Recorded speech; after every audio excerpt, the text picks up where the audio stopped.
कृष्ण भक्त मीराबाई भगवान श्री कृष्ण की सबसे बड़ी भक्त मानी जाती हैं। मीराबाई ने जीवन भर भगवान श्री कृष्ण की भक्ति की और कहा जाता है कि उनकी मृत्यु भी भगवान की मूर्ति में समाकर हुई थी। मीराबाई की जयंती पर कोई ऐतिहासिक रिकॉर्ड तो नहीं है, परंतु हिंदू चंद्र कैलेंडर के अनुसार शरद पूर्णिमा के दिन को मीराबाई की जयंती के रूप में मनाया जाता है। मीराबाई का जन्म सन 1498 के लगभग हुआ था। मीराबाई के जीवन से जुड़ी कई बातों को आज भी रहस्य माना जाता है। मीराबाई जोधपुर राजस्थान के मेड़ता राजकुल की राजकुमारी थी। मीराबाई मेड़ता महाराज के छोटे भाई रतन सिंह की एकमात्र संतान थी। जोधपुर के राठौर रतन सिंह की इकलौती पुत्री मीराबाई का मन बचपन से ही कृष्ण भक्ति में रम गया था। मीराबाई के बाल मन में ही कृष्ण की छवि बसी थी, इसलिए यौवन से लेकर मृत्यु तक उन्होंने कृष्ण को ही अपना सब कुछ माना। उनका कृष्ण प्रेम बचपन की एक घटना की वजह से अपने चरम पर पहुंचा। बाल्यकाल में एक दिन उनके पड़ोस में किसी धनवान व्यक्ति के यहाँ बारात आई।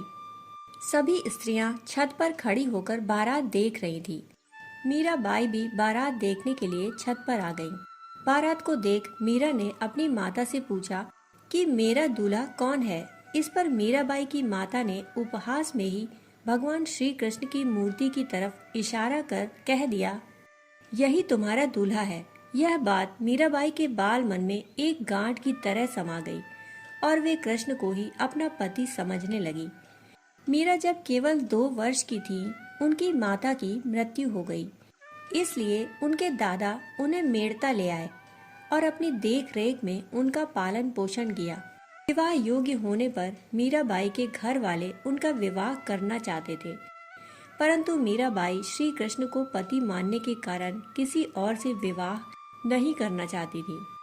मीराबाई की इच्छा के विरुद्ध जाकर उनका विवाह मेवाड़ के राजकुमार भोजराज के साथ कर दिया गया। मान्यता है कि मीरा पूर्व जन्म में वृंदावन की एक गोपी थी और उन दिनों वह राधा की सहेली थी। वे मन ही मन भगवान श्री कृष्ण से प्रेम करती थीं। गोप से विवाह होने के बाद भी उनका लगाव श्री कृष्ण के प्रति कम न हुआ और कृष्ण से मिलने की तड़प में ही उन्होंने प्राण त्याग दिए। बाद में उसी गोपी ने मीरा के रूप में जन्म लिया। कहा जाता है कि पति की मृत्यु के बाद भी मीरा ने अपना श्रृंगार नहीं उतारा, क्योंकि वह गिरधर को अपना पति मानती थी। पति की मृत्यु के बाद मीराबाई ने अपना समय भगवान कृष्ण की पूजा में समर्पित कर दिया। ऐसे कठिन समय में वह दुविधा में थी कि क्या घर में रहकर और ससुराल वालों के साथ जो कष्ट वह झेल रही थी उसके साथ अपनी भक्ति जारी रखें या फिर घर छोड़ दे। उनके मन में यह बात स्पष्ट थी कि वह गिरधर भक्ति को नहीं छोड़ेंगी। पति के परलोक वास के बाद इनकी भक्ति दिनों दिन बढ़ती गई। वे मंदिरों में जाकर वहां मौजूद कृष्ण भक्तों के सामने कृष्ण जी की मूर्ति के आगे नाचती रहती। मीराबाई का कृष्ण भक्ति में नाचना और गाना राज परिवार को अच्छा नहीं लगता। एक लोकप्रिय किंवदंती के अनुसार उनके ससुराल वालों ने कई बार उनकी हत्या करने की कोशिश की। प्रयासों में मीरा को विष का प्याला भेजना और उसे यह बताना कि वह अमृत है और उसे आभूषणों की जगह सांप की टोकरी भेजना शामिल था। किसी भी मामले में उन्हें कोई नुकसान नहीं पहुंचा।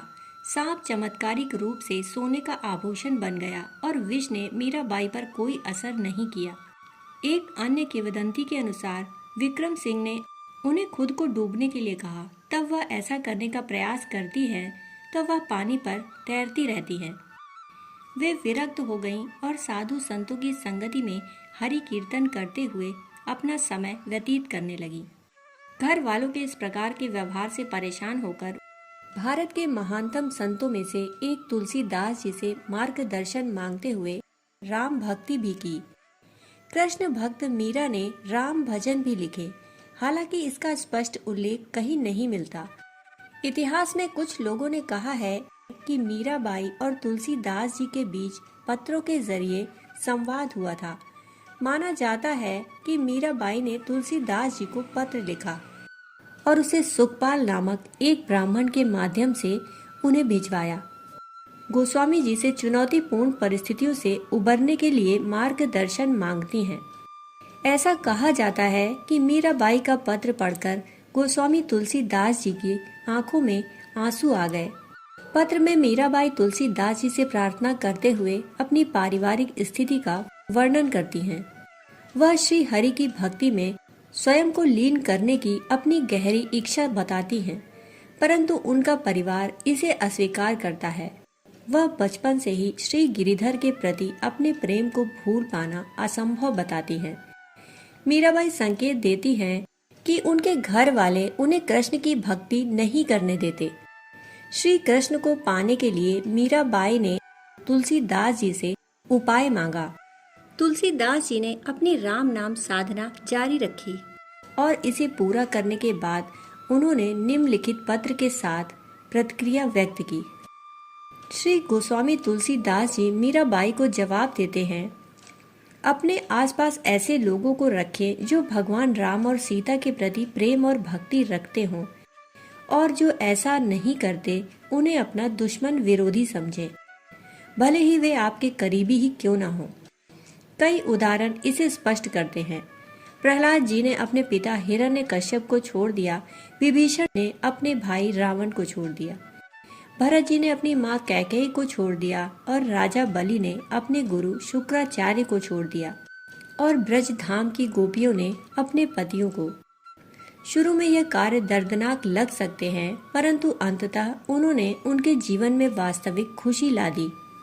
जो व्यक्ति सद्गुणी और सम्माननीय होते हैं वे हमेशा रघुनाथ का आदर करते हैं और उनसे रिश्ता बनाए रखते हैं। तुलसीदास के कहने पर मीरा ने कृष्ण के साथ ही राम भक्ति के भजन लिखे, जिसमें सबसे प्रसिद्ध भजन है, पायो जी मैंने राम रतन धन पायो। विवाह के कुछ साल बाद ही मीराबाई के पति भोजराज की मृत्यु हो गई। पति की मृत्यु के बाद मीरा को भी भोजराज के साथ सती करने का प्रयास किया गया, परंतु वह इसके लिए तैयार नहीं हुई। वह द्वारिका और वृंदावन चली गईं। वृंदावन में मीराबाई के जीवन में एक और दिलचस्प घटना घटी। एक बार वे श्रीलजीव गोस्वामी जी के आश्रम गईं। श्रीलजीव गोस्वामी जी गौड़ी वैष्णव परंपरा से थे और वृंदावन के 6 गोस्वामियों में से एक थे। गौड़ी वैष्णव की मान्यता के अनुसार उनके गुरु चैतन्य महाप्रभु जी श्री कृष्ण के अवतार थे। जीव गोस्वामी जी ने मीराबाई को संदेश भेजा कि वह उनसे नहीं मिल पाएंगे, क्योंकि वे केवल पुरुष भक्तों से ही मिल सकते हैं, महिला भक्तों से नहीं। जिस पर मीराबाई ने जवाब भेजा, उन्हें लगता था कि वृंदावन में केवल एक ही पुरुष है और वह है श्री कृष्ण, बाकी सभी गोपी हैं। जवाब सुनते ही जीव गोस्वामी जी दौड़कर बाहर आए और मीराबाई को प्रणाम कर क्षमा मांगी। इससे मीराबाई की यह मान्यता स्पष्ट होती है कि यह भी ध्यान रखना जरूरी है कि मीराबाई ने अपने पत्र में तुलसीदास जी को मेरे माता पिता के समाहो कहकर संबोधित किया है, यानी आप मेरे माता पिता जैसे हैं। इन सभी परिस्थितियों के बीच मीरा का रहस्यवाद और भक्ति की निर्गुण मिश्रित सगुण पद्धति सर्वमान्य बनी। मीराबाई भक्ति काल की एक ऐसी संत हैं जिनका सब कुछ कृष्ण के लिए समर्पित था। भक्ति की ऐसी चरम अवस्था कम ही देखने को मिलती है। अन्य कहानियों में कहा गया है, मीरा ने अनेक पदों व गीतों की रचना की। उनके पदों में उच्च आध्यात्मिक अनुभव है। उनके दिए संदेश और अन्य संतों की शिक्षाओं में समानता नजर आती है। उनके पद उनकी आध्यात्मिक ऊंचाई के अनुभवों का आईना है। मीरा ने अन्य संतों की तरह कई भाषाओं का प्रयोग किया।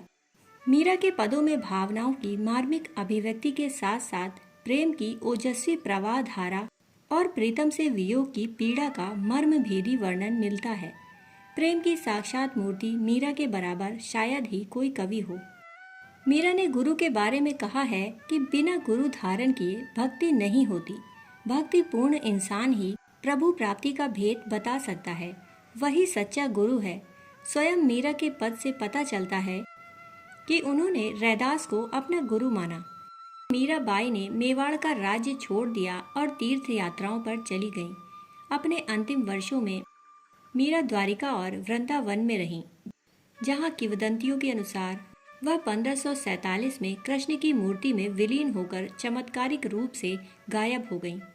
जबकि ऐतिहासिक साक्ष्यों की कमी के कारण विद्वानों द्वारा चमत्कारों का विरोध किया जाता है, परंतु एक व्यापक सहमति है कि मीरा ने कृष्ण को अपना पति माना, भक्ति के गीत लिखे और भक्ति आंदोलन काल के सबसे महत्वपूर्ण कवि संतों में से एक रहीं।